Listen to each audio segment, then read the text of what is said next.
Welcome to Agents of the Brokerage Podcast. I am your host, Todd Back, and we are here today with our guest, John Black. John, how are you doing? I'm good. I'm happy to be here. Thanks for asking me to do this. Absolutely. Thank you for being on the podcast. And for those of you that don't know John is an awesome guy. Okay. I mean, come Thanks, on. Please. He is. Okay, now, go on. Okay. And we'll get into why that is. But John, start out with kind of your background and kind of bring us up to where we are today with you. Wow. That's in 30 seconds. Yeah, that's a broad question to answer. My background, you want like real estate or just just kind of how you know your time in New York and what you did in Haiti, just kind of. Yeah, okay, I can do that. I did have a stint in New York City. I'm originally from Lexington. I spent 6 years and a few months in New York, doing several different things. Was a creative director for a church, and then I worked for a couple of different nonprofit organizations as a photographer. And then the day-to-day living was just too expensive to justify anymore, so I went to Nashville for a year. And then Lexington just kept calling for me, and I've got family here, and so moved back to Lexington, had a baby, and got into real estate about the exact same time, which I don't recommend for anyone, because jobs without safety nets are not good for new parents. But somehow made it work, and here we are today. So happy to be back in the Bluegrass State. Well, man, so you are extremely talented in a lot of different things. So you have been in photography. You've had some musical background, creative background. So what was it about real estate, and why did you get into real estate? Why did I get into real estate? Well, you kind of touched on the variety of sort of background experiences. I would consider myself a jack of all trades, master of none, but jack of enough trades that I thought these things might translate into real estate. And so I was working for a nonprofit organization at the time, just doing some fundraising for them and marketing, videography, photography, just kind of helping them tell their story. And with the new baby in the picture, it was less conducive for me to just jaunt off to Haiti. I had gone 16 times in the 3 years prior. And so Whoa, stop. Yeah. 16 times? 16 times. Wow. Yeah, it was a lot. So, wow. And I'd be gone for, a month at a time, 2 months at a time, and just couldn't have a job like that anymore, or at least for the foreseeable future when Asher came along. So my broker at the time, or who would become my broker, actually had some experience in Haiti with an organization that I was familiar with, and I'm also friends with her from church. And so I ran into her one Sunday and just said, hey, I've kind of got all these random things that I've done the last few years, and I'm wondering, like, would any of this translate into real estate? Like, would this even make sense? Because in my head, I thought it might, but I wanted to talk to somebody who could kind of help put that in perspective for me. And she seemed to think so, and I jumped in head first, in part because I didn't know what else to do with all these random things that I'd been doing.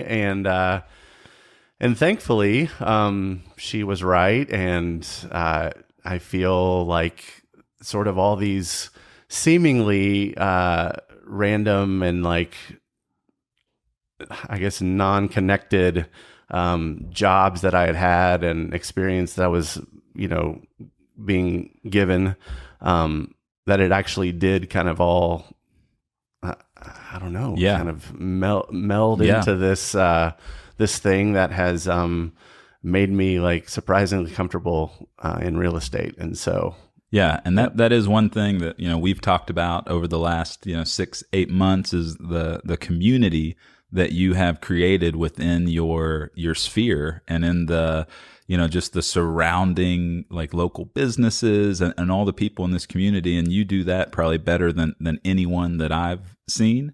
And I do want to get into that. But first, okay, how long have you been in real estate now?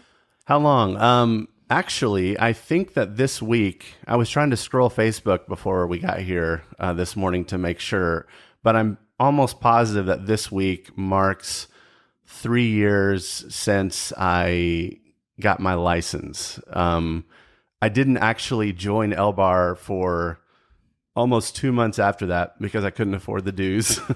But 3 years to the week, I think, is when I finally, finished the classwork, passed the tests, and at least in theory was going to become a real estate agent. So 3 years? 3 years. That's amazing. It wasn't until June, I think like early to mid-June, that I was actually a member of LBAR. And before that, I was just hacking into other people's accounts so I could look at listings. So I couldn't pay for the ability to do it on my own. But yeah, 3 years since that fateful day. That's amazing, man.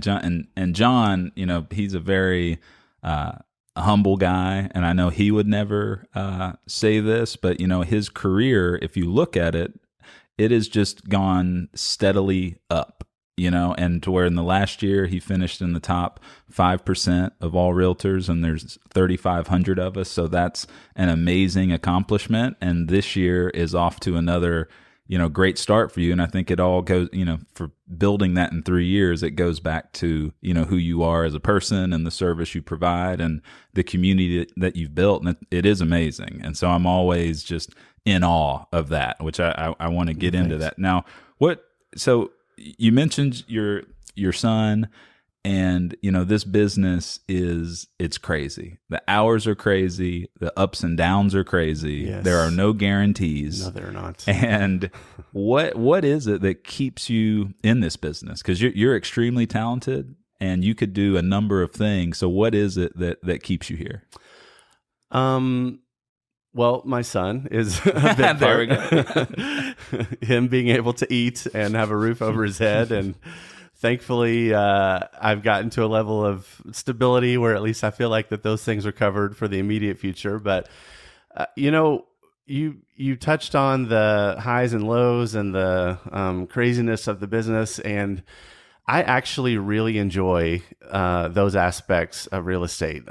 It's one of the things that drew me to working in nonprofits in Haiti and in other places around the world is just, I like getting up in the morning and not really knowing like how the day is going to go or what city I'm going to be called to show a house or, what new client I might run into at the coffee shop.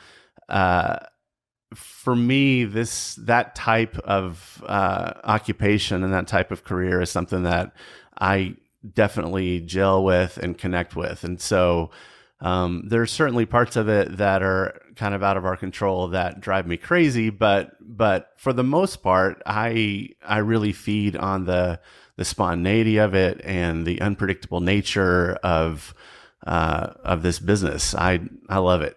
Yeah, that's awesome, man. And it kind of to go into that a little more, and it's maybe the same thing, but there's all types of different aspects of this business, and some people, everyone likes something different about being in real estate. And so, what's your favorite aspect of being in real estate? This is gonna sound like maybe creepy or like weirdly psychological, but I love just really getting to know people and like peeling back the layers and figuring out like what really makes them tick. I think so much of our business is, we're meeting needs and we're trying to figure out like what exactly would make you the happiest or most fulfilled. Like what is the end goal? If you're looking for a house, you might not have even thought about, 5 years down the road when your kids are older or what have you. I mean, I just really like to interact with people and try to really connect with them on a deeper than surface level so that we both feel like, we've really explored this fully. Mm-hmm. And then when we finally do find the house, we know this is it. And the reason why we know it's it is because we've taken that time to really get to know each other. And so, there are people out there right now that are going to become my clients that I don't even know yet. Yeah. And it excites me already to know that they're out there somewhere and that we will eventually be able to meet and really start to learn about like what makes us tick and the kinds of things that, that they're really after when they decide they want to buy a house or sell a house. So. See, I love that, man. And to me, that is just one of the X factors of truly successful people in real estate. It's those people that connect with their clients, to where you know what they're looking for. You know. And so it's not just 3-bed, 2-bath, 1,300 square feet. It's, what's the kitchen look like? What's the yard look like? Mm-hmm. What's the neighborhood like? And that. Mm-hmm. And I'll never forget, John had a listing in Southland, and it was just so funny how it worked out. And he told the story, but he was able to find a buyer for it that it was the perfect fit for what they were looking for. And they knew the neighbor, and then the seller knew there was just so many interconnected points. And I'll be shocked if those buyers were more excited than John was, because John was pumped. I mean, he was so excited, and it just, you feed off that. And when we have, these weekly meetings where we're going over this stuff, like, I always love hearing John's stories because it gets you excited, because you want to be around people who love what they do and are passionate about it. And that's one thing about you, man, that I just love, is that you are passionate about what you do, because you were so excited about what had just transpired there, where other people, it would just be like, yeah, sold a house. Yeah. No big deal. And so I was thrilled when I made the phone call to the buyers because we had multiple offers on the house, and want to let them know that their offer was accepted. They were happy, obviously. I mean, this was kind of their dream home, and their best friends lived next door. But I was like, almost uncontainable, the degree of like enthusiasm. And I in my mind, I was thinking like, I got to scale myself back because I'm not the one living here. Like, I know they're excited, but man, I was pumped. I was pumped. So there's nothing like that, man. That is, and I love that. And so now to switch gears. Okay. That's your favorite part. What's your least favorite part of being in this crazy career that we call real estate? I think it boils down to, home inspections, and the repairs that are related to that. And I imagine that as this podcast continues and you ask other agents this question, they're probably going to, at least a good portion are going to give you this answer. It's I don't mind doing it, and I understand the need for it, but by the same token, it's the one part of the process where people on either side can get hung up over the smallest things and really can't see the forest for the trees. I mean, if you have a loose toilet and you want it fixed and the seller doesn't want to fix it, like, people just come to like a stalemate over stuff like that. And I'm like, guys, it's $100 for the plumber to come out and like screw this in. You could probably do it yourself. Anyway, that is definitely my least favorite part. Just because of that. That's when I think there's probably the most emotion is involved. It's the hardest part for, if you have the buyers, to see the seller's perspective, or the sellers to see the buyer's perspective. There's just so much that goes into that I don't know. I dread it every time. And it is. And I've been in, business 13 years. I've never had a perfect home on a home inspection. Nope. And even when, we prep our buyers or our sellers that, hey, there's going to be a list of things, like they're paying $500 for a home inspection, that home inspector is going to find anything and everything to put on this list, because they're paying him or her to do a service. That's right. And even when you prep them and they're like, no, we understand. And then they get that list back. It's like, Todd, there's 20 things on here. What is this? And I'm like, yes, but eight of them we can do right now. Right. And, it's no problem. Yes. And big picture, it's not like there's a few key items, that we look for, Right. but yeah, that's such a good point. Yeah, it is. It's a lot. It's part of it. It is. All right, John. So you got in 3-ish years ago, right? And I'm sure with, the success that you've had in that 3 year, you've probably learned a lot. And this is a question I'm asking everybody because I think it's such an important one, especially for people listening, is, if you could go back to that day one, John, getting started in real estate, like what's one thing that you know now that you wish you knew on day one that you could go back and be like, hey man, be ready for this or study more about that? Like, what is it? Yeah. For you? Gosh, I think I would have told myself, like,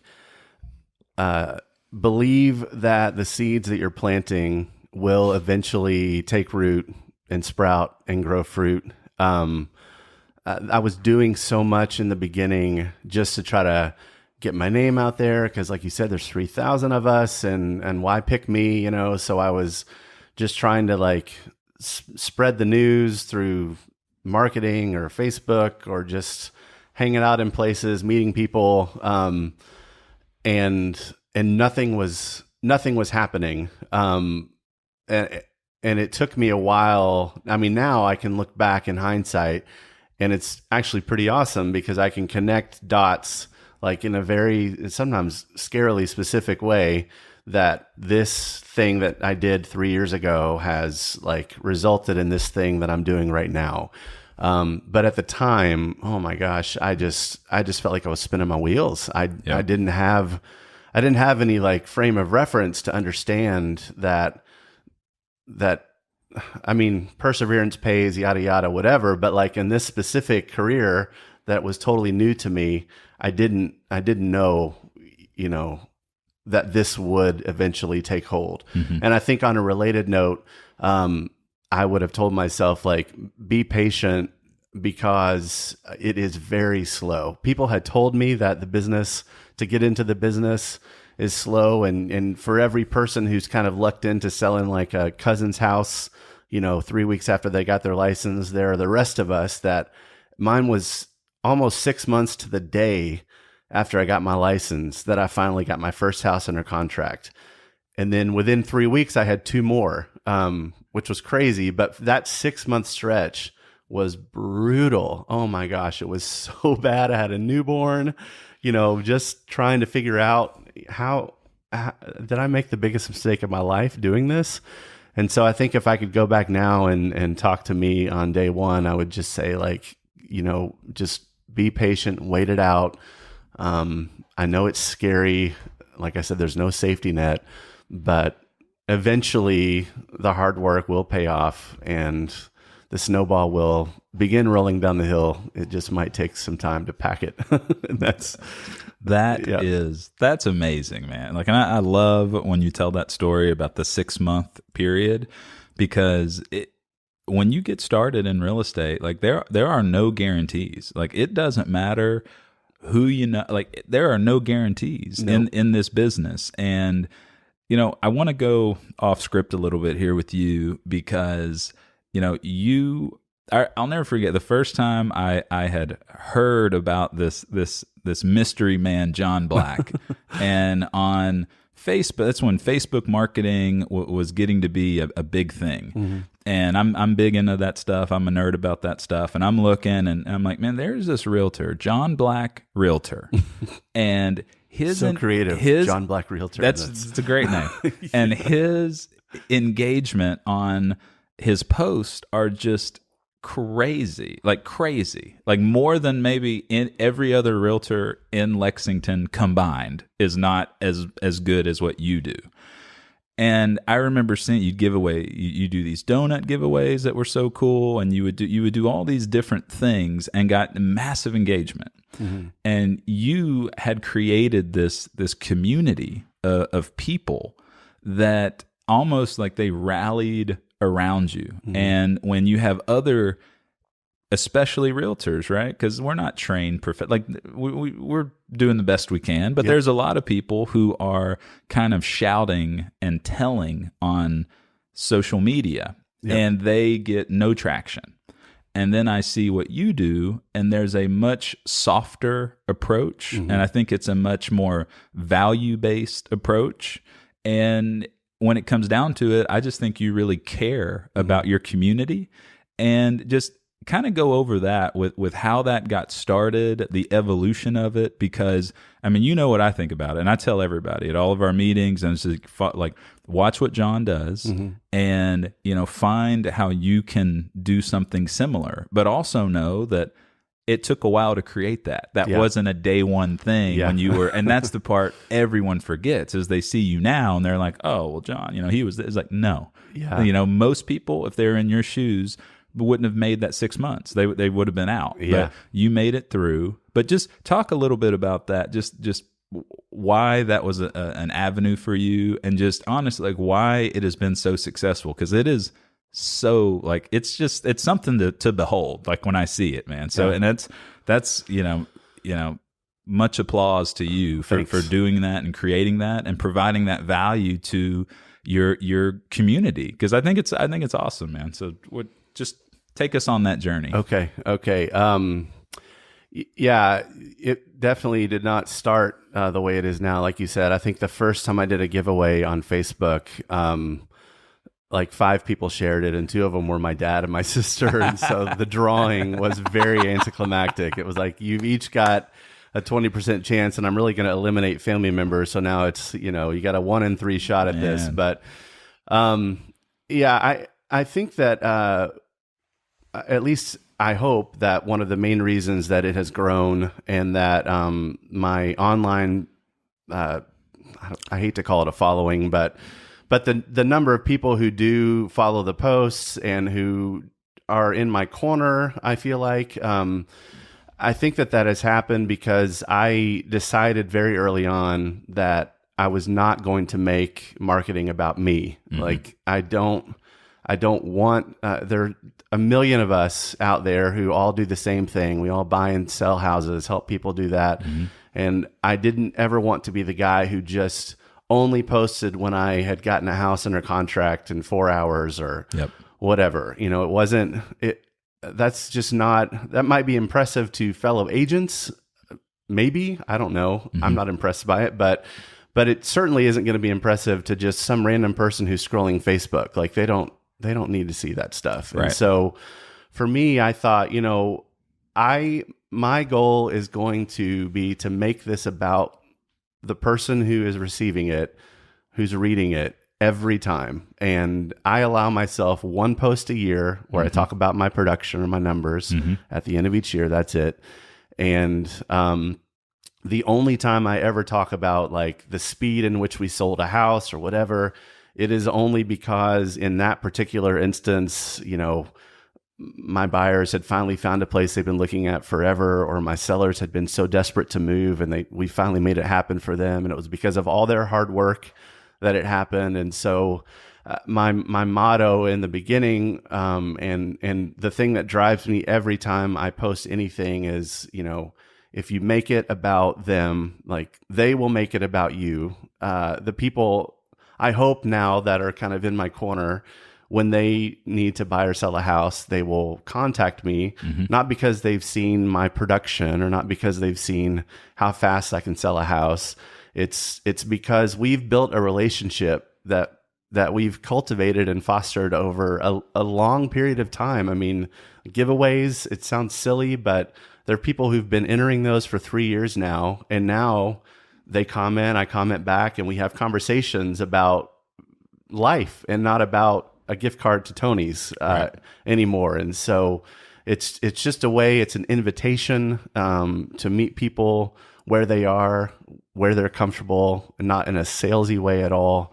And really just build that like legitimate relationship as much as one can be built on a business page on Facebook. But yeah, I think that just the driving force behind it has just been like, I want them to read this and feel like that they have gotten something out of it that will help them or benefit them, and not that they know that I'm a realtor. I don't need to reinforce that or say that. It's John Black Realtor, as you said. So, I think if there's any measure or at least kind of thing you can point to that has been a driving factor in this like success, it would be that. So. Yeah, and it's something that I've been reading about lately in, one of Seth Godin's book, and it's all about, where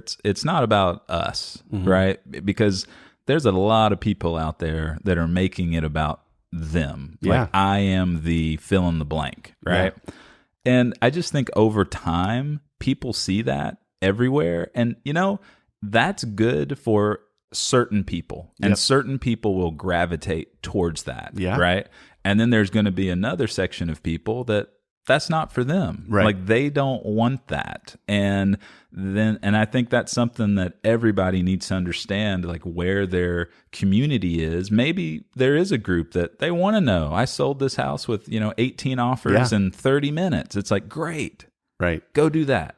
But, I think the way you operate, the way that I operate, it's much different than that, to where we do want to make it about the client. And it's really like we're just there to provide a service and do it the best way possible so they have a great experience, and that's kind of where we fit in.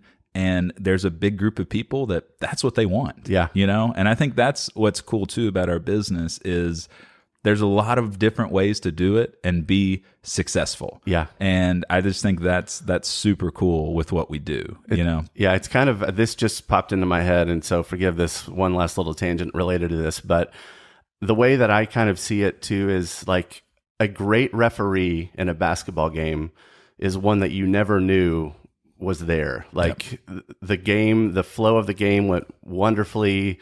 It was a competitive, exciting thing to watch. And when it was over, I mean, in part, that's because the refs did their jobs. They didn't make it about them. They didn't call a million fouls and slow down the game. That's the kind of realtor that I want to be. I want them at the closing table to look back and be like, that was so smooth. Like, I can't believe that all happened the way that it did. And like, I am working behind the scenes to kind of like move parts around and spin plates and whatever. Yep. But my goal is like to never be the one who they're looking toward and to draw attention to myself. Right. So whether it's in marketing or the actual buying or selling process or any of that, my goal is to just like keep making it about the game and not slow the momentum of that or do anything that would distract by drawing attention to myself, I guess. So that's it. Yeah. And you may have already noticed that that's very similar to how we built this company. Yes. Is making it about our agents and about their clients. And it's not about like, I'm the whatever, it's who cares about that? Like, just, we want this place to be special. We want it to be about the agents, and this is how we're going to do it. And if people need letters by their name to feel good, that's not what we are about here. So very similar. So, all right, John, now I'm looking forward to this because I don't know this answer at all, but I may not either. We'll see. The most memorable moment so far in your real estate career. Okay. And you can take that however you want it to go. I have received permission to tell this story. My most memorable moment was about a year and 2 months ago when I received a call at 4:30 in the morning from one of my sellers who was also buying a house, frantic. And I woke up, checked the message, called him back, and found out that during the night, they had already moved into the house that they're buying, even though we weren't closing on the house until later that day. And they were moving all night long, basically, to get all their stuff in the new house. Big storm, horrible conditions, really the perfect storm for this to happen.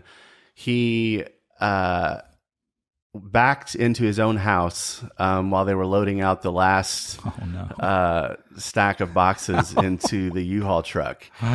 And I thought like, well, it can't be a big deal. I mean, it's just your driveway. Like, how fast can you get going? It was a big box truck. And I guess he hit the gas instead of the brake. I mean, it's like 4 a.m. You've been working all day. Massive cracks in the brick, like on either side of the garage. Oh no. Up about 2 feet.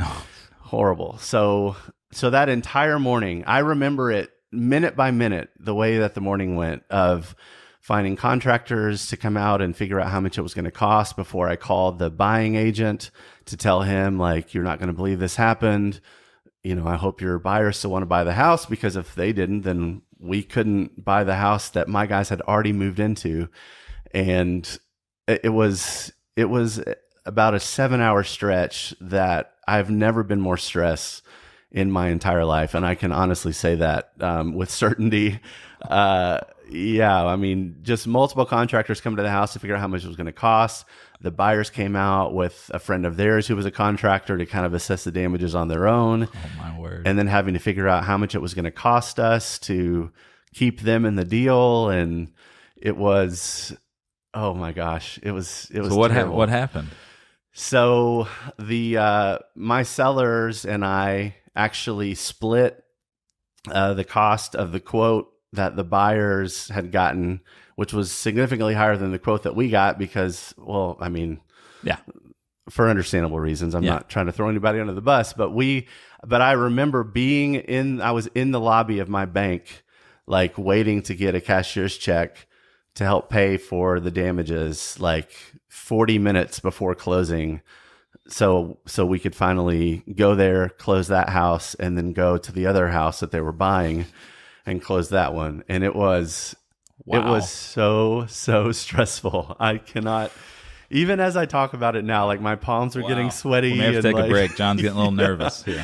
But I mean, minute by minute, that whole morning, it was just both of these houses just hung in the balance. Oh my gosh. And it was all going to come down to the buyers, who were the sweet couple buying their first house, like totally understand, especially after this, their anxiety and reservations. But there was about a 90-minute stretch there where we were just waiting on them to finally tell us yes or no.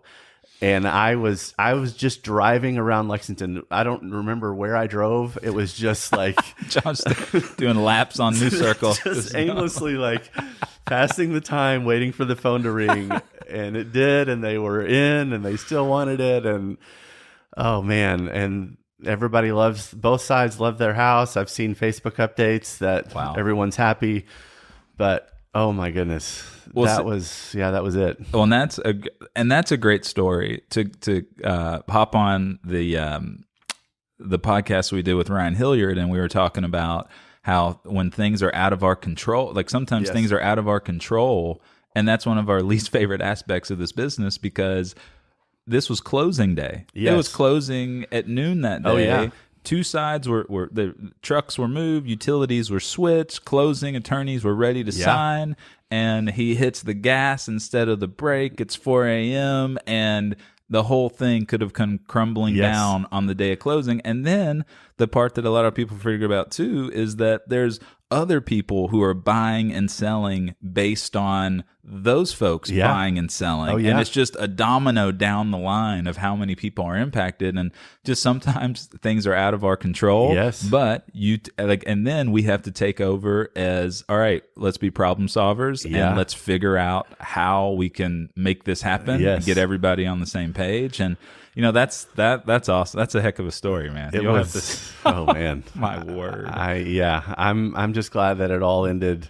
My word. With smiles all around. But you're right. I mean, it was out of our control. We'd already moved into the house. Oh, so now if the buyers would have decided they didn't want to buy this house, I mean, I can't even imagine the heartbreak that would have happened in having to move the stuff out of the house that you were planning on buying that day to get back into your house with the cracks in the garage. And that would have been a slow move. It did not happen, thankfully, but most memorable for sure. That may be the most memorable for a while. That's I think. it. So wow. Yeah.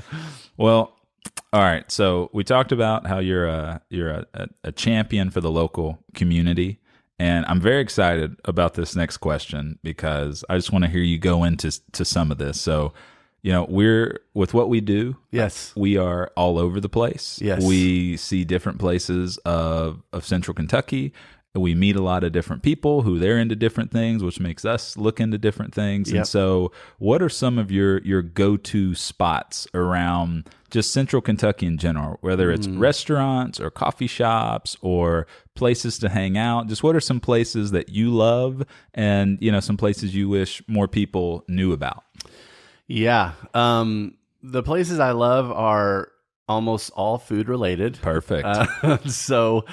My parents graciously offer to watch Asher every Saturday so Lauren and I can have a date night. And we try to, we've for a while tried to go to a new place each week, but now we've kind of landed on some favorites. The new Epping's on Eastside restaurant in the kind of the National Avenue warehouse block is amazing. That's been a place we've gone to several times now. Cole Armisen, who did Cole's on Main. It's his newest place. And if you haven't been there, definitely worth checking out. The hanger steak especially is delicious. This is what we want to know, John. That's right. It is. Keep it coming. It's so good. It's so good. If you're there for lunch, they're the Reuben, they like smoke their own pastrami every day. Oh my gosh, it's so good. So there you go. There's that. Okay. That would be one. We love Sorella's, the gelato place on Limestone. If you haven't been there, it's amazing. They just make like small batch gelato every day and like the most pure tasting flavors ever. Unbelievable. Lauren's favorite's pistachio. Mine is the dark chocolate and whipped cream, like of mixed. Oh, it is. It's so good. It's so good. And then outside of that, I mean, some other restaurants that we love, Corto Lima is, I think Ryan might have mentioned this in the first podcast, but that's probably like consistently the place that we come back to the most, just because the menu there's so much variety and like so many bold flavors that all work together. Jonathan's such a great chef and does an amazing job there. And then the atmosphere is just cool. And it's also, I think, probably the first restaurant on that block in like the last 11 tries that I think is actually it's going to stick. It's going to stay. So, but those two restaurants and that dessert place are probably my favorite food places right now. Mm-hmm. One place that I was kind of thinking through this question of something that I wish people knew more about that is definitely like off the radar, but not too far away. Obviously, we all know that Kentucky has so much natural beauty and like the gorge is amazing. And if you want to drive a little further, Natural Bridge is also amazing. But there's a place about an hour and 10 minutes from here called the Abbey of Gethsemani. And it is a place where monks live, Trappist monks. They still live there. There's maybe 150, I think, that live at this place. But anyone can go and visit. You can't speak when you visit the grounds. There are all these signs that say silence is spoken here. But in a world where we are like just go, all the time, and where we're just bombarded with social media and all these other things, I haven't been there in a while, and I can feel the need to go back because it's hundreds of acres of just rolling bluegrass and like amazing old buildings, and you can just walk the grounds, and where is this? It's like stepping back in time. I've never kind of heard like of this. Bardstown-ish. Yeah. Yeah, Abbey of Gethsemani. There's a monk by the name of Thomas Merton who was kind of he written some books, Seven Story Mountain, and some other books that were kind of big, like maybe in the 60s or so. But it's incredible, like beautiful architecture, but just like seemingly endless little paths you can take and walking through these rolling hills. I mean, it's like quintessential Kentucky landscape and surroundings, and it's just so peaceful because they have like devoted their lives to just this like routine of they get up in the morning, they make like bourbon balls, and this like cheese and other stuff you can like buy in their little gift shop. But it's a super cool place. You check that out. Yeah, you can go. I mean, you can go anytime if you want. You can actually stay there for a weekend or a week, and it's free. Wow. They have a retreat house that you can stay in. It's just super cool, super unique. It's an hour and 10, maybe an hour and 15 minutes away. And it's totally worth it if you ever just have an afternoon where you've kind of been stressed and bogged down by work stuff or whatever.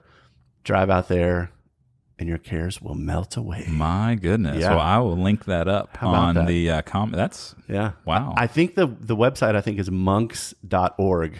Monks.org. There we go. There you have it. I like it. Yeah. Okay. Any other spots you would like to recommend to? One more food one, and I know your love for this too. I'm typically not a big chain restaurant person, but J.alexanders has changed that for me entirely. I absolutely love that place. I think it has maybe the best atmosphere for like kind of an upscale restaurant in town. The ribs are just to die for, and we're being spotted. Hey, we're on here. We're on the air, Ryan. The ribs are to die for. They have this like spinach queso dip that's amazing. Their carrot cake is like legendary. It's so good. And you know what it is too? Like I was so hesitant to go to J.alexanders just because it's at the Summit, and I'm just like, I don't want to.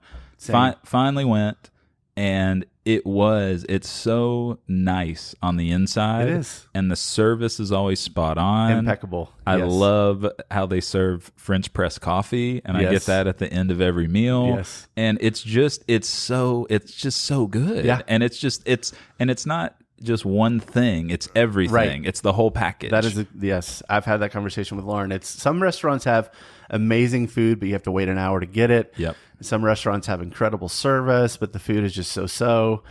Or some place has an amazing atmosphere, but everything else is kind of like, I could take it or leave it.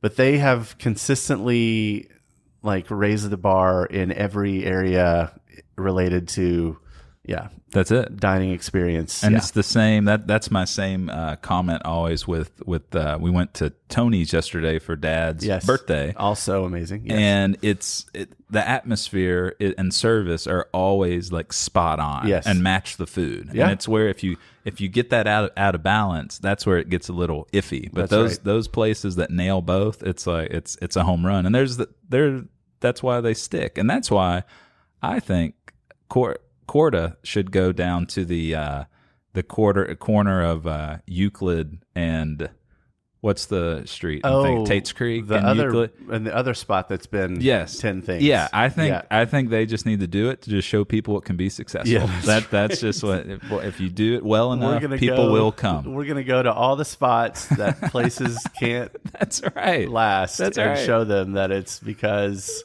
we're so good at what we do. That's right. Yeah, there's an X factor there. Yeah. So, dude, that's a good idea. All great recommendations. Yeah, talk to your people. Let's make that happen, John. All right, a quickie here. Favorite place to vacation? I'm always curious where people like to go for that downtime, because again, we talked too about we have to have time to recharge, and some people, if they go, it's just a matter of time before they fall flat on their face. So where's your spot? Where do you guys like going to kind of recharge the batteries? In 24 days, we're going to Rosemary Beach every year. So my sister is also my assistant, and she's amazing, and I couldn't do any of the things that I'm able to do now without her behind the scenes kind of being type A and keeping me on task. And then my parents watch Asher on a pretty regular basis because Lauren is a nurse practitioner and I'm obviously full-time in real estate. And so every year I bring the whole family as kind of a thank you. We rent a beach house down there, and just spend a week together, not thinking about work, not worrying about childcare or whatever. Just a time for us all to kind of, like you said, recharge and just spend time together. So Rosemary Beach has been the spot that we've determined is going to be the place that we keep coming back to it's so relaxing, but yet there are like 11 beaches, I think, along that 30A highway that you can get to, end to end in maybe 40 minutes or so. And so there's a lot to do if you want to do it, but Rosemary is just this perfect kind of sleepy little beach town that, I mean, even when you're not on the beach and you're just walking, the streets are kind of like cobblestone. There are all these beautiful trees and flowers everywhere, and it just, I see it in my mind. Yeah, it's amazing. Yeah, so we're I've had a really busy April, and beginning of May is shaping up to be kind of hectic also, and so we normally wait and go in the fall, but we're doing it now just because let's go. We need to get away. So yeah, so I'm excited. That's awesome. Well, I'm gonna have to keep picking your brain on that, because I'm a Hilton Head guy, but I've heard so many people talk about Rosemary Beach that I got to go check it out. Yeah. So eventually I'm going to need more details on that. Yes. So, all right, John, big question as we kind of wrap up here. All right. This is a biggie, and I'm really looking forward to hearing what you have to say about this, because I really do think that, people that I think are true professionals and are super successful, like, there's always something behind it. There's more than what meets the eye. And so, like, what is your big why for why, you do what you do, why you are in this profession, why you work so hard and you provide so much value? Like, why do you do, like, what at the core of it, what is it? That's an easy one for me to answer, because it's the only thing that has kept me in the business in the midst of crazy closing situations and inspection repairs that just never seem to happen the way you want them to.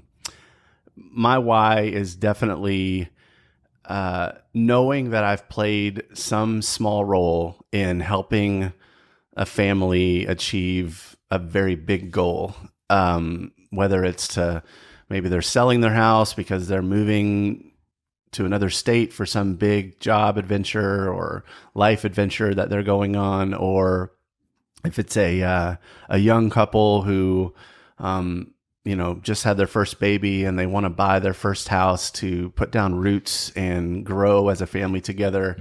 I cannot even begin to express the joy that I feel at the closing table when we're taking the picture together and we know that we've done it, and there's so much excitement in the air, and sometimes there's relief, and there's just all these emotions that are present right then, and like, I live for that. So if that stopped happening, or if real estate became this business where we all just did things online only, and it was this very cold, like, kind of transactional thing, like, I would get out the next day and find another job, because for me, just having that moment of like connectedness and being able to share in the joy that my clients are experiencing, like, that is my why. Like, that's what gets me up every morning, and that's what will keep me in this business for sure. Chills. Like, that is awesome, man. Like, that's perfect. And I think that's why you are successful. I think that's why people gravitate towards you, and it's special, man. So that's awesome. Thank you for sharing that. So, John, tell people, if they want to know more about you, follow you, what are the best places to get you at? Facebook is probably the best way. Just facebook.com/John Black Realtor. I'm on Instagram. I do stories a lot for showings and just other kind of day in the life of a real estate agent, kind of snapshots. And so I'm John Black Realtor there as well. And I'd say those are probably the two biggest places that I spend time, online at least. And then outside of that, you could probably catch me at Cup of Commonwealth or Chocolate Holler. Shout out to those places that I should have mentioned earlier. They're fantastic if you don't know about them already. But yeah, I'd say online, one of those two places, and then in person. Or Malibu Jacks. Or I would be in Malibu Jacks riding the go-karts with my 4-year-old who will never give up trying to drive it, even though he's far too young. I've decided and discovered that is the only reason that he even wants to do it. It's not because of like the thrill of going fast or whatever. He just wants to take over and have control. So yes, go-kart track at Malibu Jacks. And with a 3-year-old as well, you have a 4-year-old. Malibu Jacks, give us an unlimited pass, right? Like, quit making us reload that car. Amen. Just give us something. Yeah. Come on. They won't, because it's a cash cow, and they won't know do it. And they know that you will burn $50 in an hour and just be shocked at the end when you're swiping and you have nothing left, and you're like, what just happened? Like, how did that even? Yeah, it's a great place, but man, it's a rough one to be the favorite for the kid, because it is. Well, but yeah. So, but what a cool spot. I'm just so happy that that's there. I am too. And another thing John hasn't mentioned yet, but on his Instagram stories, he does post the best photos of really anything: food, scenery, landscape. So just get on that Instagram and check that out, because it's pretty amazing. And the one thing before we get out of here, I do want to say is, as I know some people, when you see people through the lens of social media, you always wonder, like, is this person really like this, or is it just kind of for show on social media? And I didn't know John until August of 2018. That's correct. And I don't know why or how, but I am so grateful and happy that our paths have crossed. When it happened, I work in the office right next to John. I talk to him probably as much as anybody at our office, and genuinely I can say he is one of the best people that I know and that I've met. And he really is what you see in those stories. That's him. He's funny, he's humble, he's smart. And so really, man, just thank you for being you. We're grateful that you're here at the brokerage, and thank you for sharing what you have today. So Thanks. It's awesome, man. I appreciate that. And I'm glad our paths cross as well. One of the main reasons that I came to the brokerage is just wanting to be in an environment with other people who are in kind of similar seasons in life. And I know we both have young kids, and there's just a great group of men and women here who it's just fun to do life together with. And so I'm super thankful and grateful that our offices back up to one another also. That's right. So it's fun. It's good times. It's fun, man. So, well, that's going to wrap it up for this episode of Agents of the Brokerage podcast. You can get us on iTunes, Stitcher, Spotify, Facebook, YouTube. We're everywhere, John. We're everywhere. Yes. So, any final words? Gosh, I don't think so. I feel a lot better about this now that it's over. It's over. You did it. You knocked it out. Started. Yeah. So good times. All right, guys. Thanks a lot. We'll see you next time.